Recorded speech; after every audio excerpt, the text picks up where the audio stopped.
So today's talk I've titled "What is Personality?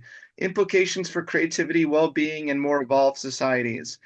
I just view personality as regular patterns of thoughts, feelings, and behaviors that we measure. We do reliability analysis, and if you reliably act a certain way, think a certain way, feel a certain way, I hate to say it, that's your personality.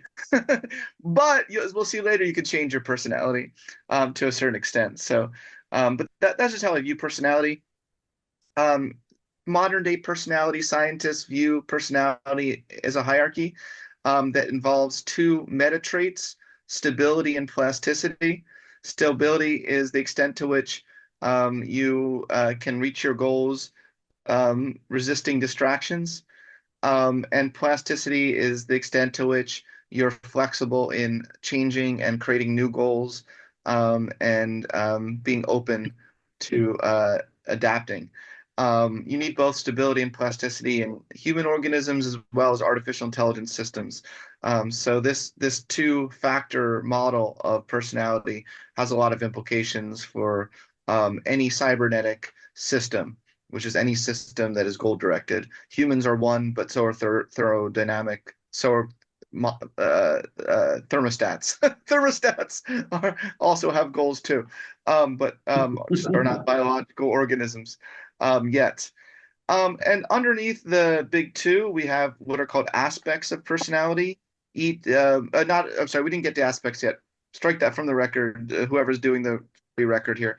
Underneath the big two, we have the big five. Now, everyone's heard of the big five, right? Like, raise your hand if you've heard of the big five.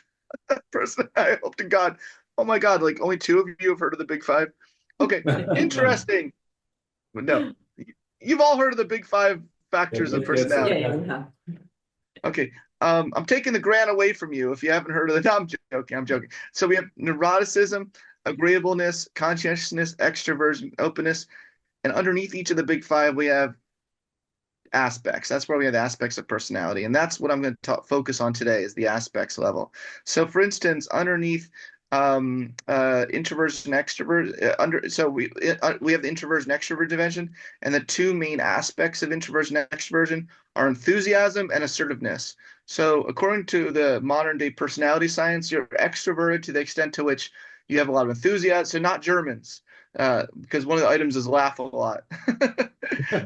So laugh a lot, show my feelings when I'm happy, often get caught up in excitement. So that's one aspect of extroversion. The other aspect of extroversion is assertiveness. So take charge, I'm first to act, and don't hold back my opinions.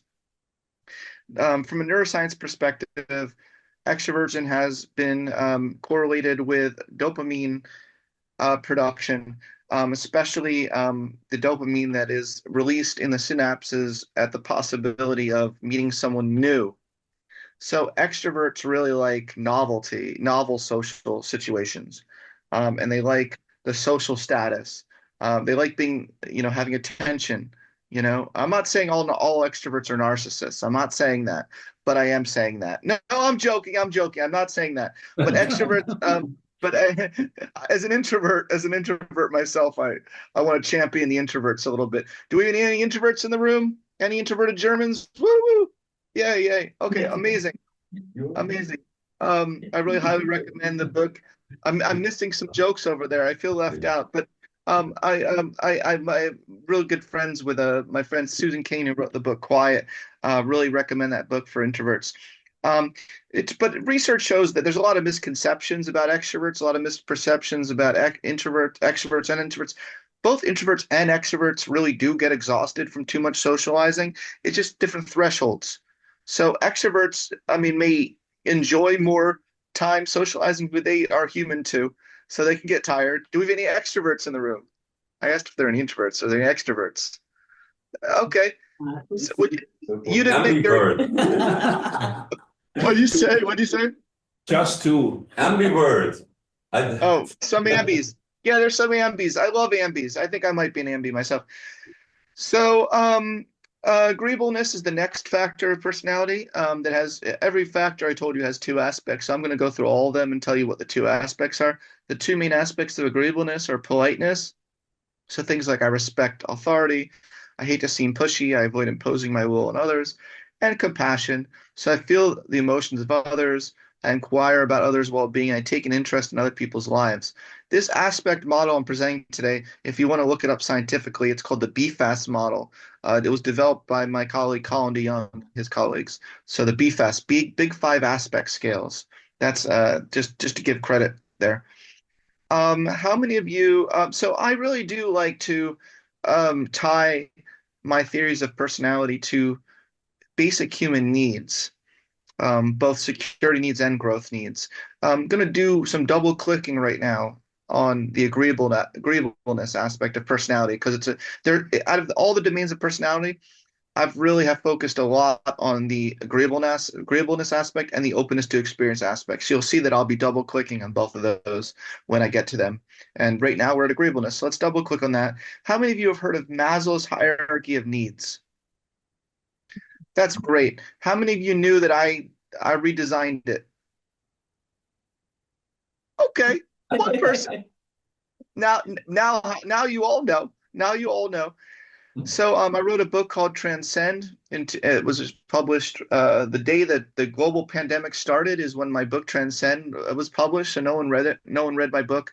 But in this book, I presented a new theory of human needs. Basically, by the way, the Wi-Fi there at the bottom, Maslow didn't propose that. That's a joke. That's a joke. But what I have redesigned it as a sailboat. So basically, I look at the hierarchy of needs not as some static thing where you move up a need and then you never return to the other need. Instead, I view it as a very dynamic system of a sailboat where you have security needs, like which are represented in the boat itself, and then you have growth needs, which you open up your sail to travel to the port that you most want to sail to.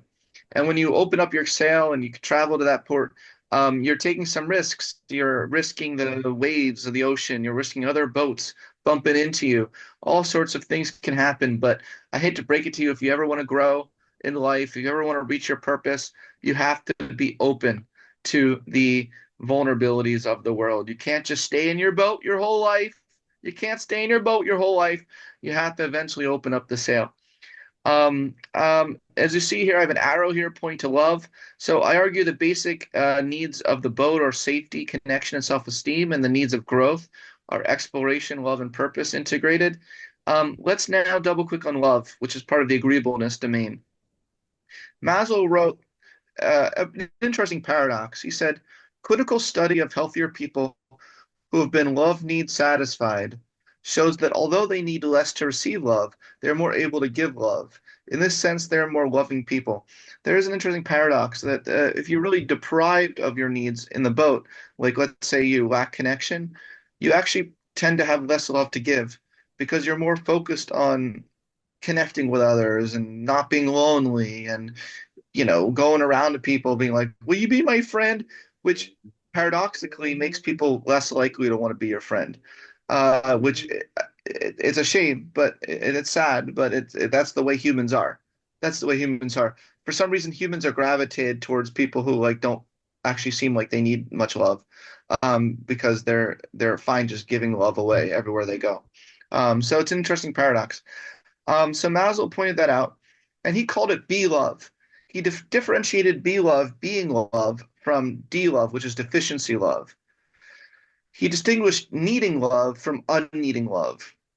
And instead of needing love, B love is a different property. B love is admiring.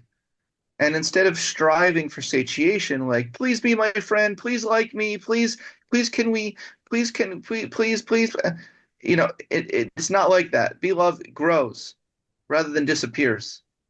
Um, you never actually get to a state with be love. It's constantly growing. Does that make sense? Do people understand the difference between this is the professor and me taking a pause here a second? Does that make sense? Yes.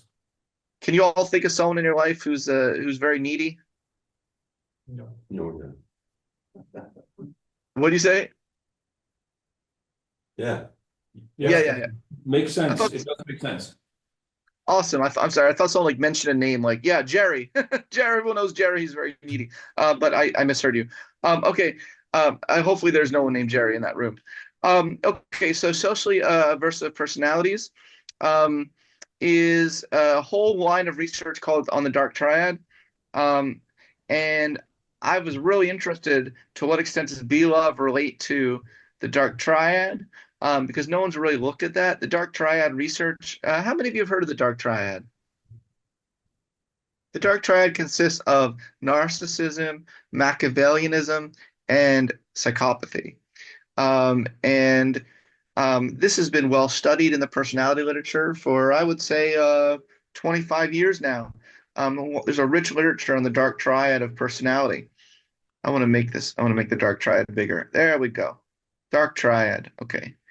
And look, if you score really high on all three of these things, um, you're probably not a really good person.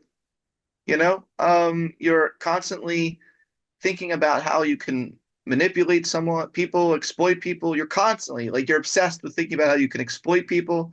You are always about yourself and your own narcissistic needs, and you're a liar, and you're a thrill seeker. Nothing wrong with just being a thrill seeker, but when you include all these things in combination with each other, you get pretty socially aversive personalities. So my colleagues and I wondered if there was something that was maybe different than the dark triad that maybe speaks a little bit more highly about humans. And we did a research program on a light triad. And I think that the light triad motto is encapsulated pretty well by Anne Frank, who said, I still believe, in spite of everything, this is what she wrote in her journal. I still believe, in spite of everything, that people are truly good at heart. So, kind of being able to have that, at the end of the day, still believe in humanity, despite the worst in humanity. That's a key aspect of the light triad. And what we did with our research is we found that there are three main components of the light triad. We found there was a humanism aspect. We found there was a Kantianism aspect. So humanism is valuing the dignity and worth of each individual. Kantianism aspect is treating people as ends unto themselves, not mere means. And the faith in humanity aspect is believing in the fundamental goodness of humans. We found these three things. And I'll show you some of the items. And also, by the way, you can go onto my website, selfactualizationtests.com, and you can take a test that'll tell you it'll measure both your dark triad traits and your light triad traits automatically, and it'll tell you if you're a Vader or if you're a Yeah. Yoda. So you can take it, you can give it and screen your prospective dating partners, um, to make sure that you're not going to date a dark triad person. So What's the name again of the website? absolutely. So it's selfactualizationtests.com. I can put it in the chat window. I don't know if anyone's reading the chat window. Anyone have Yes, access to it? I will.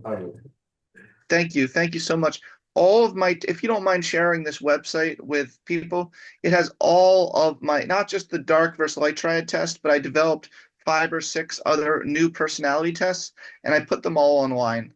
So enjoy, enjoy if you want to get some insight into yourself or others. So let me just show you the items on the scale.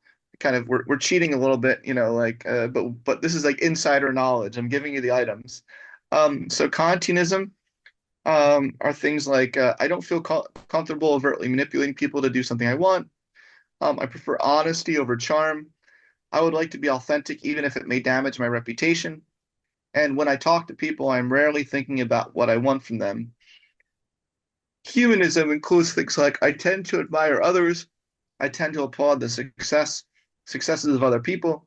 I tend to treat others as valuable. And I enjoy listening to people from all walks of life.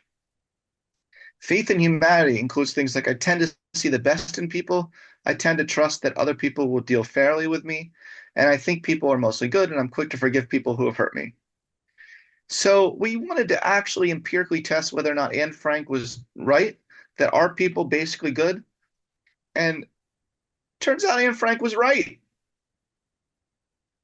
We did a scatter plot in the general population of dark triad versus light triad traits. We found that most people really are tipped towards the light triad. Although it only takes a couple of these assholes here. You see these assholes here? You see them? These are the assholes right here.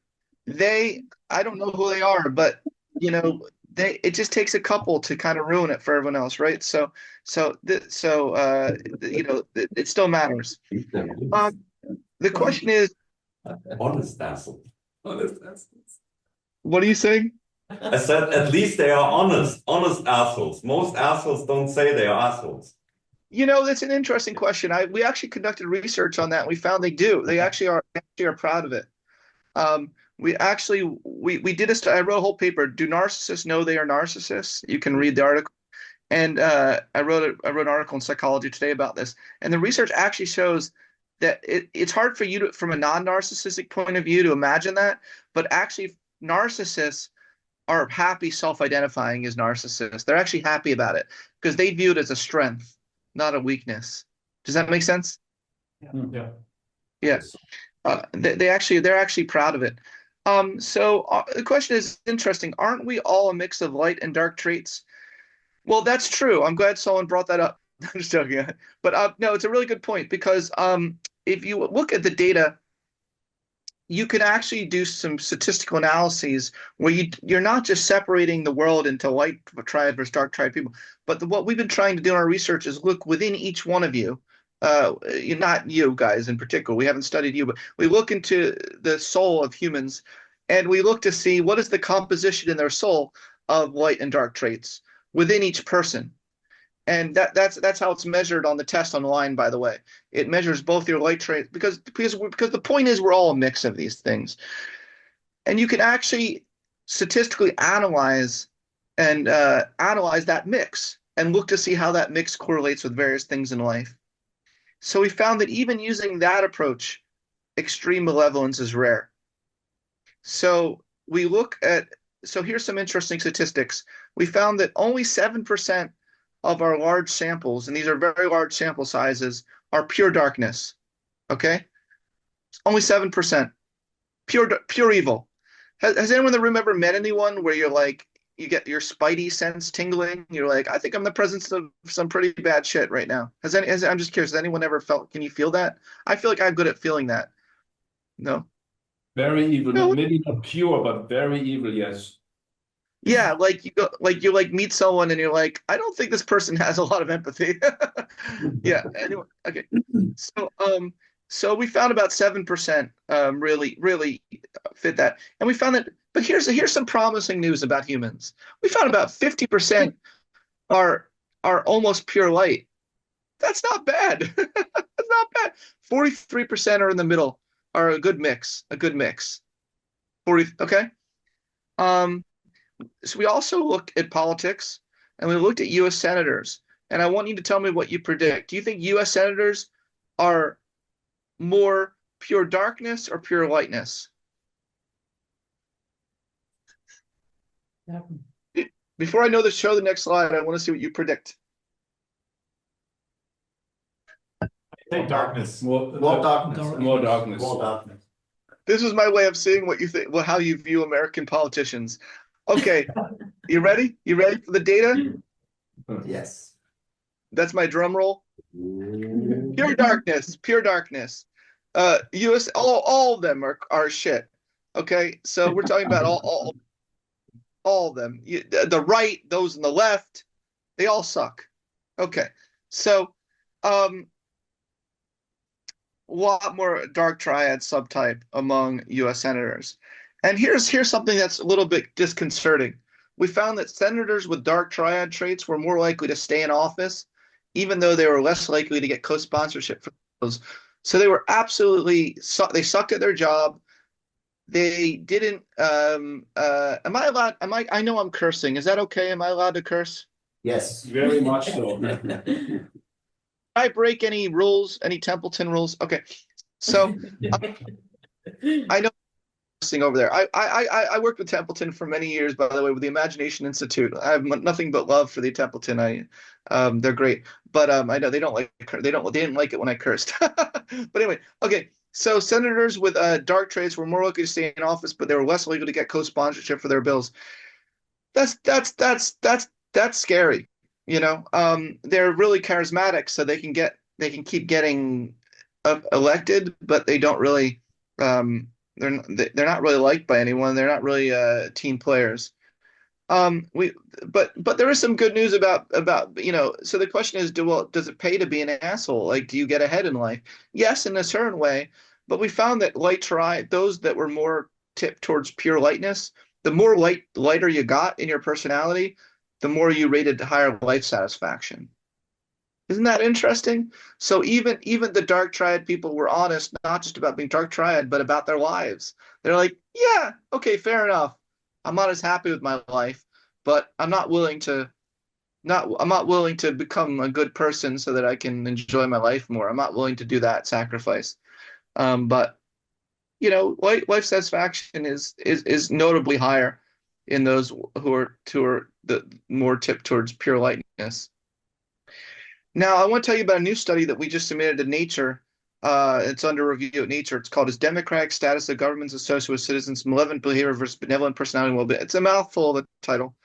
But what we did is we looked at over 200,000 people from 75 countries. And we found that as governments varied from autocratic to full democracy, there were corresponding decreases in malevolent traits and increases in benevolent traits.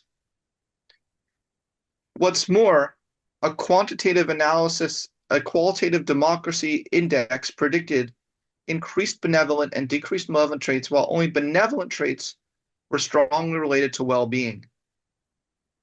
So the findings highlight links between governments and the personality among the citizens, and how democratic practices might influence well-being. So obviously the study of personality has a lot of deep implications that go way beyond just individual to individual variation. I think there's some implications here in the sense that one clear way in which citizens' personality may lead to less democratic governments is through their voting preferences and view of political figures. People with dark traits themselves tend to be attracted to dark political figures. Voters with dark traits may be numerous enough to tip close elections in favor of politicians who also manifest dark traits, and a bidirectional effect may create a downward spiral towards authoritarianism. And in contrast, I think there's potential for a virtuous cycle of increased democratic practices, more benevolence and well-being, and decreased likelihood of authoritarian processes with further increases in democratic practices. Now, at the end of my talk, I'll give some of my thoughts on how we can interventions and things we can do to increase the light triad traits in a society. Okay, let's get outside of agreeableness. Now let's move on to the personality trait neuroticism. Anyone else in the room highly neurotic like me? Oh, I'm the thank only you for. one. Yeah, but at least there was one person. It would have been awkward if I was the only neurotic person in the room. Okay, you're welcome. So top 7 traits of neuroticism: extreme worry or anxiety, self-consciousness, negative emotions, anger and irritability, jealousy and feelings of envy, substance abuse, self-doubt, and low self-esteem. You don't have to have all of these to be neurotic, but they tend to be correlated. The 2 main aspects are volatility and withdrawal. So just being filled with doubts about many things, having a lot of mood changes, things like that. So those are some aspects of neuroticism. Let's talk about the next personality trait, conscientiousness. So conscientiousness involves 2 main aspects: industriousness or grit, and orderliness, like liking order and being tidy. Raise your hand if you're high in grit. You get things done, you persevere. Yeah, that's great. It's kind of hard, in my opinion, it's hard to be a good scientist, hard to be a good philosopher. It's hard to be a good human, quite frankly, if you don't have some sense of ability to carry out your plans. It also very much, affects your mental health as well. When you can't carry out your plans, you can get very depressed. And then finally, the last personality trait I want to talk about, which I've done a lot of research on, is openness to experience, which includes an intellectual component, like I'm quick to understand things. I like to solve complex problems. I like to engage with difficult reading material, and openness, things like I believe in the importance of art. I love to reflect on things. I need a creative outlet. For my PhD dissertation, I looked at the main factors of openness to experience, and I found there was an IQ intellectual factor, there was an intellectual engagement, curiosity factor, there was a imagination aesthetics factor, and there was an emotional openness factor. Those were the main factors of openness to experience. And I put all of this together into my book, Ungifted, after my dissertation, where I proposed the theory of personal intelligence, but I now call it the theory of self-actualizing intelligence, where I view intelligence as the dynamic interplay of engagement in things and your ability to engage in them in pursuit of self-actualization or personal goals. I think dreaming is very important, and having a very clear vision of what goals are. And I think that that has been kind of ignored in the intelligence literature prior to my work. E. Paul Torrance, the creativity researcher, said life's most energizing and exciting moments occur in those split seconds when our struggling and searching are suddenly transformed into the dazzling aura of the profoundly new, an image of the future. One of the most powerful well springs of creative energy, outstanding accomplishment, and self-fulfillment seems to be falling in love with something, your dream, your image of the future. Now, earlier, when I talked about neuroticism, I didn't paint neuroticism in a really positive light, right? I said it's like rumination, depression, anxiety. But I want to make clear that all these personality traits have blends. We're not all just reduced to a single personality trait. We're all a blend of personality traits. There's a particular blend called the highly sensitive person, which combines openness to experience and neuroticism. And I wanted to double click on that and really explore what exactly is the highly sensitive personality. Is anyone in this room a highly sensitive person? My friend over there, my friend who's also neurotic. I like her. What's her name? What's your name? What's your name? Gina, I'm Gina, Scott. Gina. Oh, you're Gina. Yeah, I like you. I like you. We all like her. We all like What say? We all like highly sensitive people. That's great. Exactly is highly sensitive. That was said like a not highly sensitive person, but not joking. I'm joking. What what is a highly sensitive person? Well, it's a blend of neuroticism. It's a blend of two personality traits, and it's what do you get when you integrate both of them? The openness, and they're seemingly paradoxical traits. How can you be so open to the world but also so neurotic? Well, if you're so open to the world, you gotta be neurotic in a way because so much is coming in. Does that make sense? So much is coming.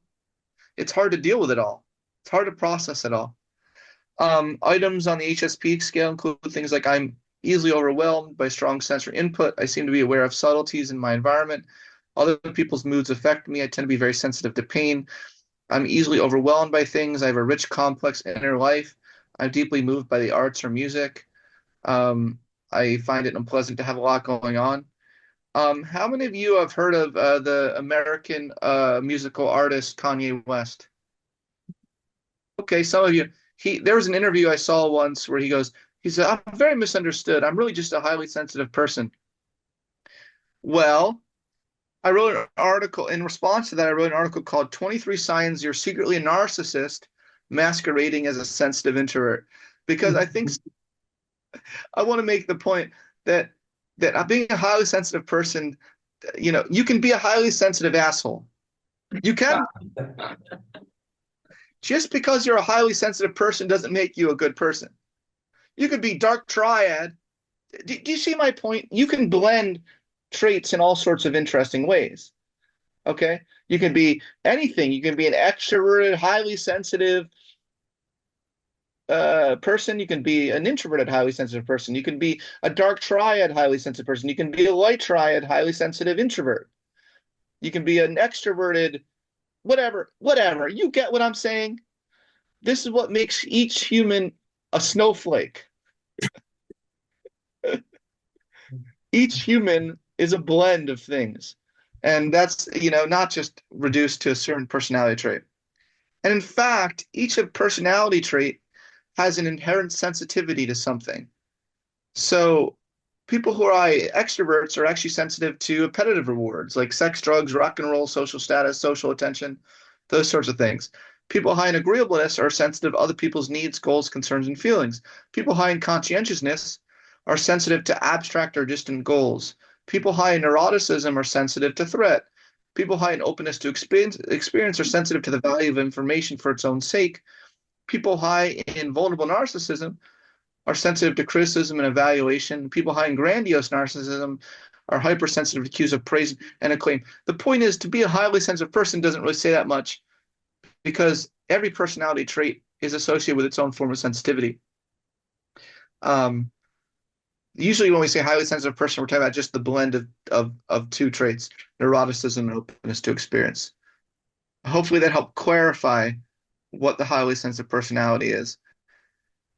And then what is the link between personality and well-being? Well, my colleagues and I looked at the aspects of personality and looked at the correlation between the aspects of personality and well-being.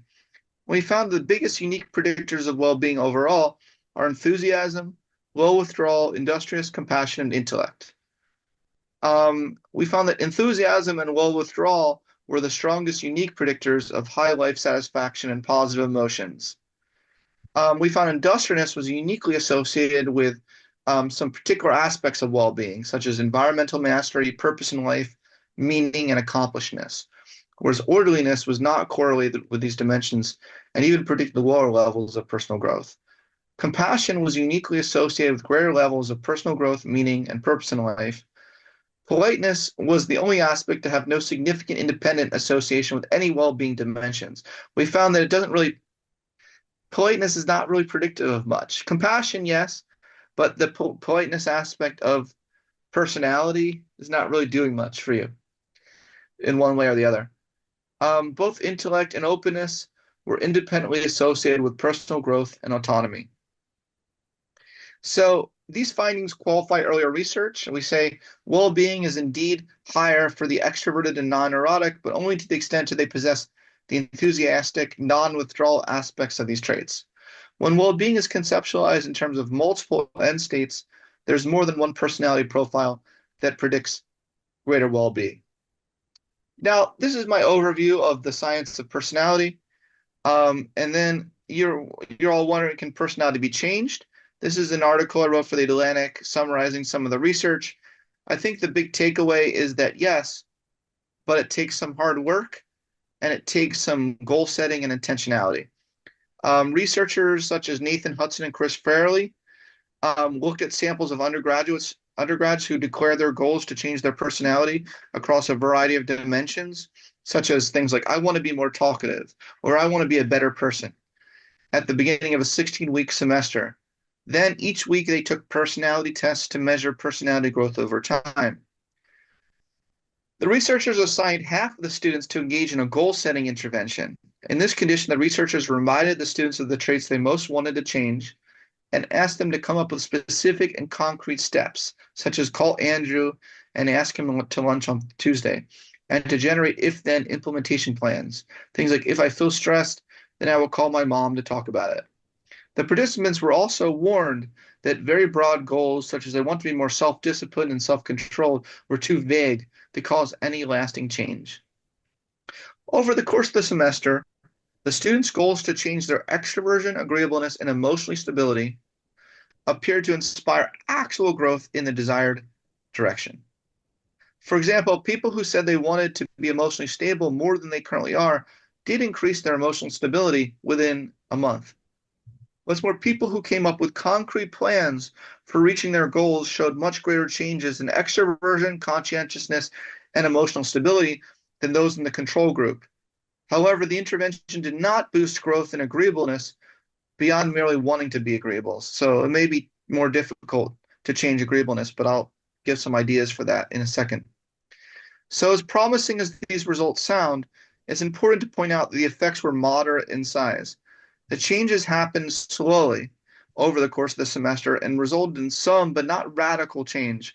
Rather than a knock against their methods, this finding points toward a commonly misunderstood truth about personal growth.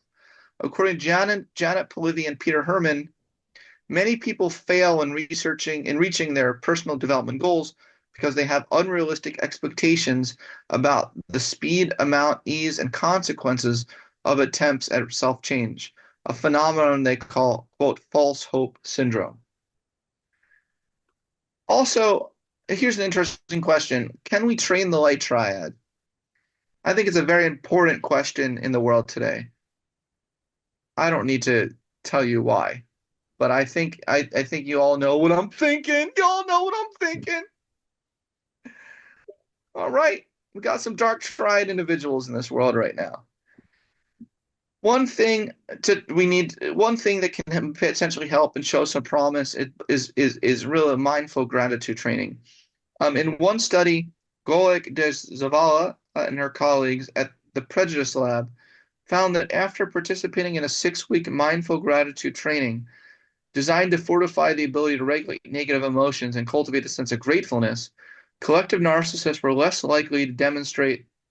So narcissists, not just individual narcissists, but those who were narcissistic about their group as well, were less likely to demonstrate sexism, homophobia, and prejudice toward immigrants. I believe that having a sense of a gratitude orientation towards life and not going around all the time feeling like you're the victim of everything is very important to help us regulate our negative emotions and find meaning in our traumas and grow from our traumas as opposed to blame everyone else for our problems. Another training that I think we should roll out and put in the water, for everyone, is Kama Muda training. Has anyone heard of the phrase Kama Muda? No. It's a phrase that means the sudden feeling of oneness with others. So Martina Komarawa, I'm going to mispronounce her name. Komarawaska, who was a grad student at the time of her she's Polish, found that participants who watched a touching video meant to induce Kama Muda were less likely to show prejudice towards Syrian refugees compared with those who watched a control video. And I also think that Alice Chirico's research is relevant on inducing awe through virtual reality technology. We want to shift our mindset to more transcendence. And I think that some of her work, and I really highly recommend looking up her work, shows quite a lot of potential in reducing hostility towards others and increasing a sense of oneness and a sense of admiration for the others and curiosity with others. So I think there's hope. I think there's hope for humanity. I think there are things we can do as psychologists and philosophers to really get together and use the tools of the science of personality to help with long-lasting personality change that has implications on our creativity, well-being, and the evolution of society. So thank you very much for listening to my talk. Yeah, thank you very much, Scott, for your interesting talk. I would like to ask 2 questions. So the first one would be that whether or not you check for any moderators to better investigate the relationship between light triad and well-being. For example, I was wondering if having a better social system, social support, would be involved in that relationship. I'm so glad you asked that. So I am so touched by the flourishing of light triad research that has gone way beyond my own research. I almost on a daily basis now, I get asked to review a new paper in some country, all over the world looking at the light triad. And so yes, I was bragging. Yes, I was bragging. But I am deeply touched. I'm not trying to be narcissistic. I am so touched, right? There's something so emotionally touching about initiating a research program and seeing it actually have wings, right? There's something beautiful about that. So I am really personally emotionally touched by that. And one area that I'm most interested in is an area that has started to look at how early developmental benevolent life experiences moderate the relationship between the light triad and well-being in life. And I wrote I wrote an article summarizing that emerging area of research, and I'd love to share it with you if I may. What's your name, sir? Farhud. May I put in the chat an article summarizing that emerging? Yeah, you can put it in the chat. Yeah. So they directly looked at the mediating role of benevolent childhood experiences on the correlation between light triad and adult development. And I think it's such a important area of research. So I put that in the chat window. Let me know what you think. Feel free to reach out to me. Is that along the lines of what you were asking? Yeah, I was wondering, I have also, a second question as a follow-up. So, because when it comes to the dark triad, we do have two aspects, for the lack of a better term, I could say, aspects. Grandiose, and also vulnerable narcissism. I was wondering if there was any corresponding aspects in the light triad that could be a moderator for that relationship that I just mentioned. For example, strength instead of vulnerability, something like that, or character strength. On the other hand, it would be something like, humbleness. Was that something, did you just look into that or consider any The relationship between the light triad and different forms of narcissism? No, I'm just saying that whether there were any opposite pole, I would say, or aspects in light triad. We know that we have vulnerable and grandiose narcissism.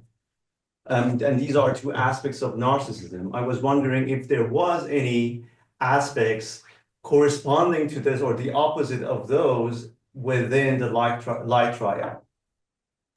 I think it's hard for me to wrap my head around that question because we found there are three members of the light triad, right? It is comprised of three different For example, members. faith in humanism, or something like that. We do have narcissism, but on the opposite pole, we have, for example, continuism or something like that. Did you find any aspects or consider any aspects within that trait? I'm not sure how. The thing is, we're not. The light triad is not a direct counterpart to. Oh yeah. Okay. Yeah. Okay. Because in fact, we view the light triad as a 50% orthogonal to the dark triad. We don't view them as opposites. We view it as just a separate trait that you can be both light and dark triad. If that makes sense. Yeah. Okay. Okay. Yeah. Okay. Thank you very much. Thank you. You asked very stimulating questions. So I realized that it's hard for you to see the faces, so let me come here. I'm Marcus. Can you tell me? Hey, Marcus. Marcus, so good to meet you. Can you tell me a little bit more about the people in this room?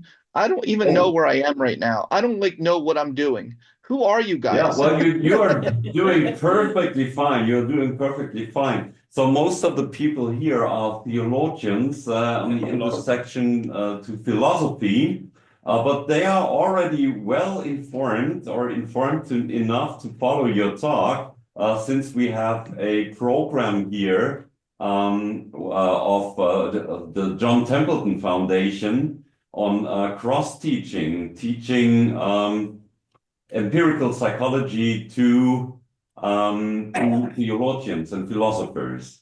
Now, so yeah, was my talk today relevant to what is on your minds?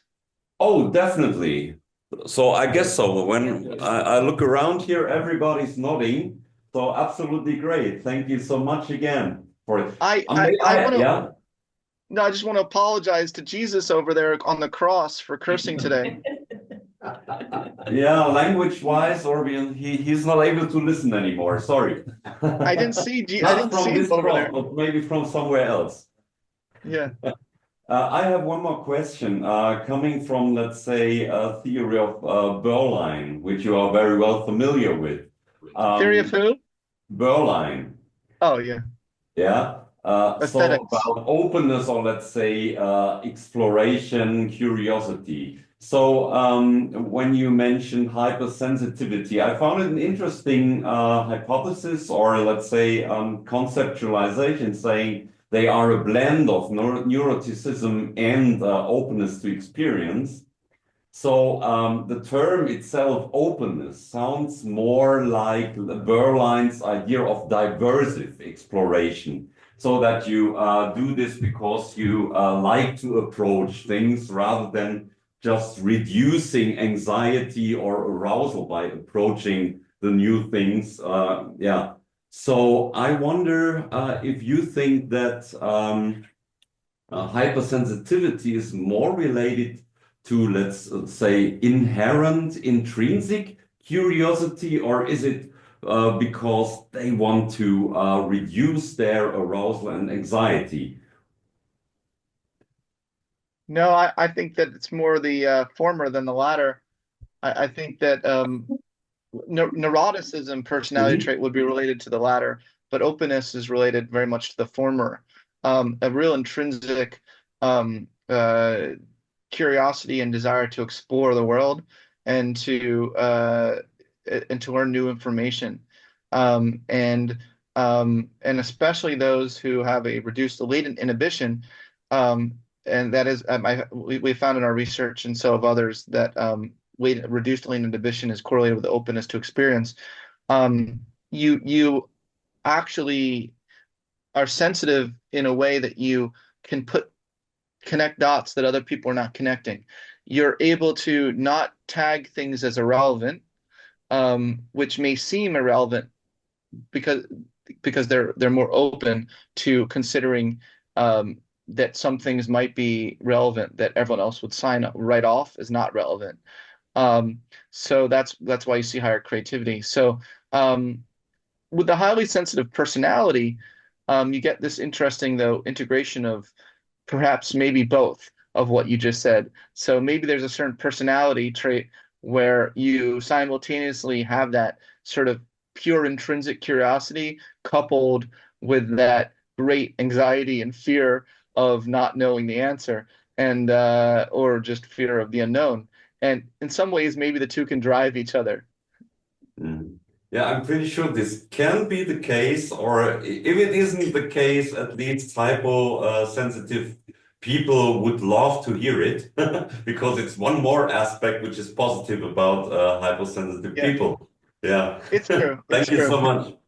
Thank you. So all of you, are there any psychologists in the room? Yes. Because the both of you asked very psychologically informed questions. So I was like, I bet you guys are psychologists. So, yeah, Mhm. wonderful, wonderful. Hi Scott, can you see me, hear me? Absolutely. Now I'm detecting an American accent. Yeah, yeah, yeah. I mean, I could do it in German if you wanted, but we don't have to we don't have to do What? that. So hi, my name's Amber Griffey, and I'm a philosopher by trade. Oh, Just for the background.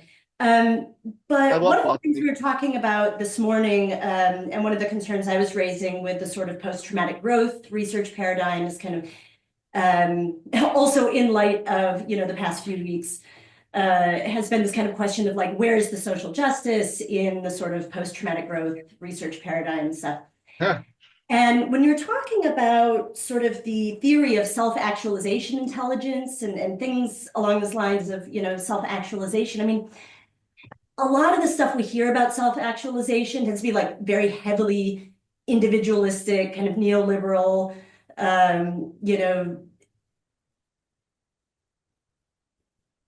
implicitly normative in some cases. I'm looking Yeah, for yeah, kind yeah. of the words, that I want to use here, but I was thinking, listening to this about some of like the work of Erin Seck. Whenever I say her name, I always end up talking about sex work, but I think she's at Michigan, where she published something on like the problem with passion and talking about the ways in which like the kind of, injunction to like follow your passion is not something that the majority of people can actually follow, given certain systemic social structures that prevent them from kind of, following their passion. And then she also talks about the way in which passion can be manipulated by certain systems. So example, like, getting us to do free academic work for the academy under the label of, aren't you lucky you get to do what you love kind of thing, Yeah, story of my life. Yeah, exactly. Right. It's why I'm getting adjunct. Yeah, exactly. So I'm thinking about this with respect to your framework of self-actualization. I'm wondering if you could just say a little bit both about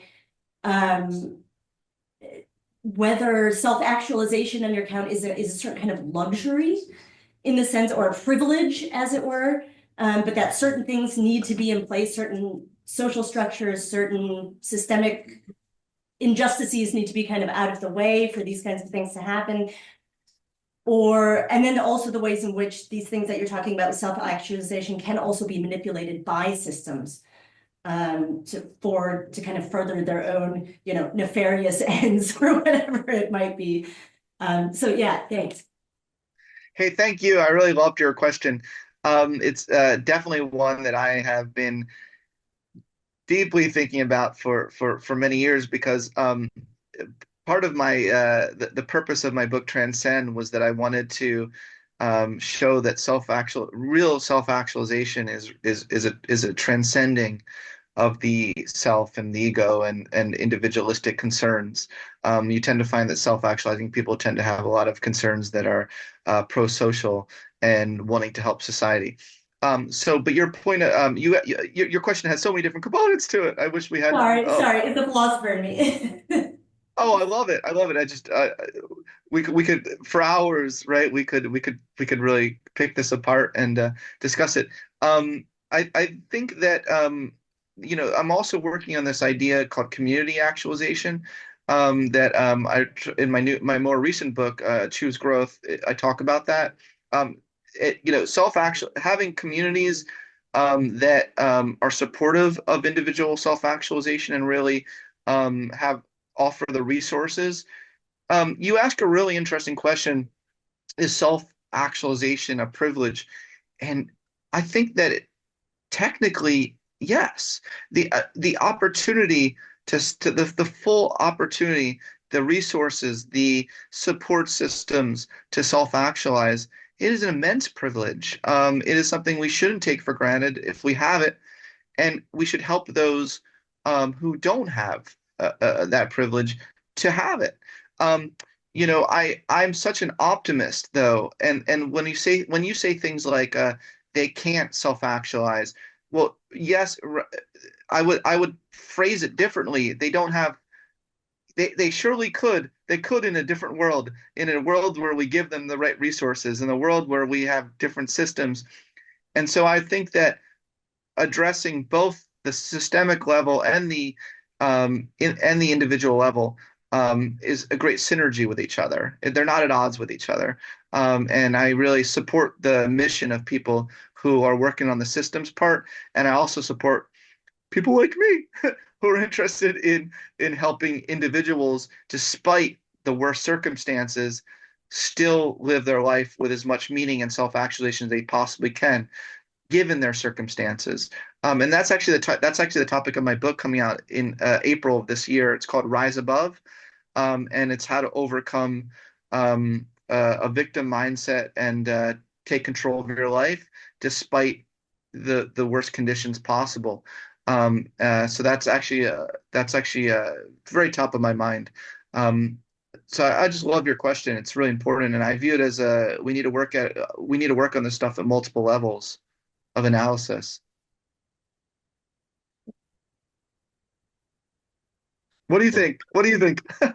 Other questions? If there's no other questions, I would like to follow up if I Yes, could, sure. but only Follow up. someone else.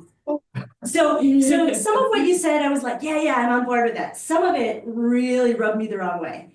And I'm going to tell you why. So I think one concern that I have, so I did not mean to imply that I think that people like cannot self-actualize under systems of oppression or something, that's like, impossible. My concern is that depending on what we mean by self-actualization and what kind of framework we're providing, it might be significantly enhanced by certain enabling conditions that are not met in marginalized communities or are met in a somewhat different way. So what self-actualization might look like might be somewhat different than, so I would be, so one question would be kind of, do you want the self-actualization model that you are kind of pushing to kind of cover all cases, or is it really malleable depending on kind of social circumstances and stuff? The other thing that rubs me the wrong way, and I'm just gonna put it out there, is these kind of injunctions, and I know they sell books, but like, rise above, commit to growth, or whatever it was, like choose growth, right? These kinds of things. I do worry about the normative implications of that. I do worry about the implicit norms telling people to kind of grow when certain people who have experienced significant trauma are finding themselves in situations where they are unable to kind of meet these criteria. And it's not that that's maybe impossible for them, but the norm to do it is sort of, to my mind, an unfair injunction. And I think so that's where I get nervous. Hey, thank you. This is also really good feedback for when I go on my book tour and I get this objection from certain people, like yourself. It helps me to learn how to respond to it. It helps me to learn how to listen to it and see how I can incorporate it. We may differ in our philosophies at the end of the day, about growth. I do think that all people are capable of growth, and that's my mission. I stand by it. We can all rise above, and that's just that's my own sort of worldview and philosophy. It's okay if we don't share 100% the same philosophy. I'm okay with that. But I appreciate your opinion. Thanks, dude. Okay, thank you so much, Scott. And thank you also for getting some insight into this probably the most academic apartment in Las Vegas. Huh? Oh, hilarious. I decided to not, well, there's I thought so. This cannot be Las Vegas, I thought. On a sadder note, I've been caught in the fires of Los Angeles, and I'm trying to rise above my own situation. I'm trying to rise above the ashes, and and do the best I can. So this is the point I'm trying to make, because even with fires going all around me, I still wanted to show up today and be a part of this. And hopefully, Okay, hopefully it was a. Thank you so much. Thank you. Thank you so much.